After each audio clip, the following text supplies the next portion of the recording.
சமீப காலமாக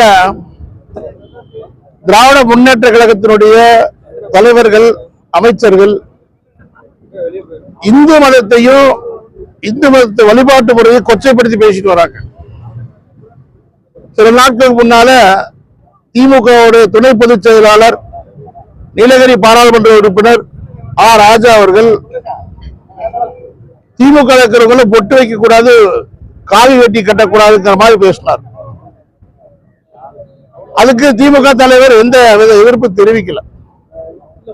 அதனுடைய விளைவாக அமைச்சர் பொன்முடி அவர்கள் ஒரு பெரியார் திராவிட விடுதலை கழகத்தினுடைய கூட்டத்தில் போய் தான் பேராசிரியராக இருக்கும் போது நிகழ்ச்சியில சைவ மதத்தையும் வைணவ மதத்தையும் வார்த்தையில சொல்ல முடியாத அளவு ஒரு விபச்சாரிட்ட போகும்போது எப்படி எல்லாம் சொன்ன அப்படிங்கிற மாதிரி பேசுறாரு.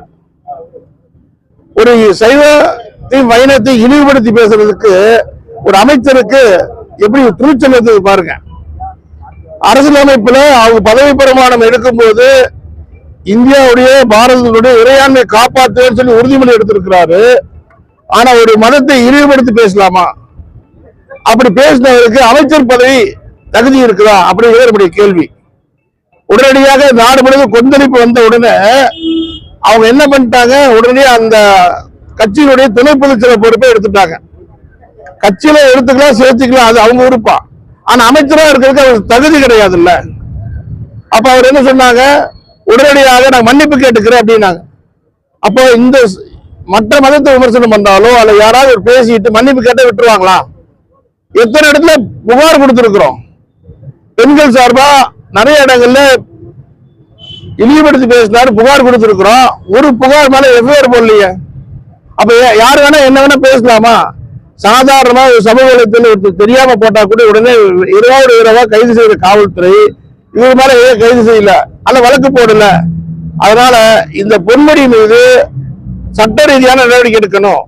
அவர் பொன்முடி அமைச்சர் பதவியிலிருந்து நீக்கணும் அப்படின்னு சொல்லி இன்றைய தினம் தமிழகம் முழுவதும் மாநகரங்கள்ல இந்து அன்னையர் முன்னணி சார்பில் இன்னைக்கு அறப்போராட்டம் நடக்குது. இந்த அறப்போராட்டத்தின் மூலமாக தமிழக அரசு உடனடியாக பொன்முடியை அவர்கள் பதவி நீக்க செஞ்சது.